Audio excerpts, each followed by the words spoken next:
আসসালামু আলাইকুম all guys, কেমন আছেন? আশা করি ভালো আছেন। এই জুম্মার দিনে বাইতুল মুকাররমে যে ঘটনাটা ঘটলো, মসজিদের মধ্যে মারামারি।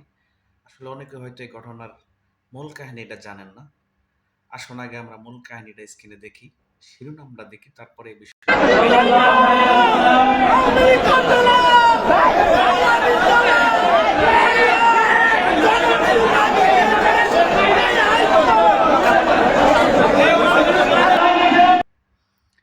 যাক, শিরোনামটা তো হয়তো দেখলেনই যে মসজিদে আসছি আমরা আল্লাহর ইবাদত করার জন্য, নামাজ পড়ার জন্য।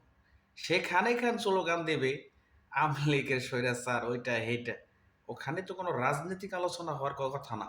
ওখানে আল্লাহর ইবাদত করার কথা, নামাজ পড়ার কথা।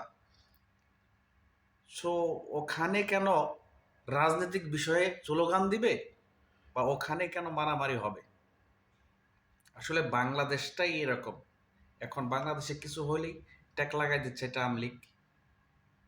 ন্যায্য কথা বলবেন, ট্যাগ লাগাই দেবে ও আওয়ামী লীগ।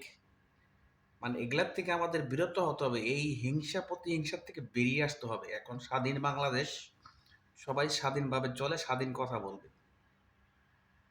মসজিদের ভিতরে কেন স্লোগান হবে, রাজনৈতিক বিষয়ে কেন আলোচনা হবে? মসজিদে সবাই আসছে ওখানে নামাজ পড়তে, নামাজ হবে, আল্লাহর নামে দোয়া করবে। সো ওইখানে এটা কেন হবে? সবাই কমেন্ট বক্সে বলে যান। সবাই ভিডিওটা বেশি বেশি শেয়ার করবেন ও প্রতিবাদ করেন। সবাই শেয়ার করে দিন। আসসালামু আলাইকুম।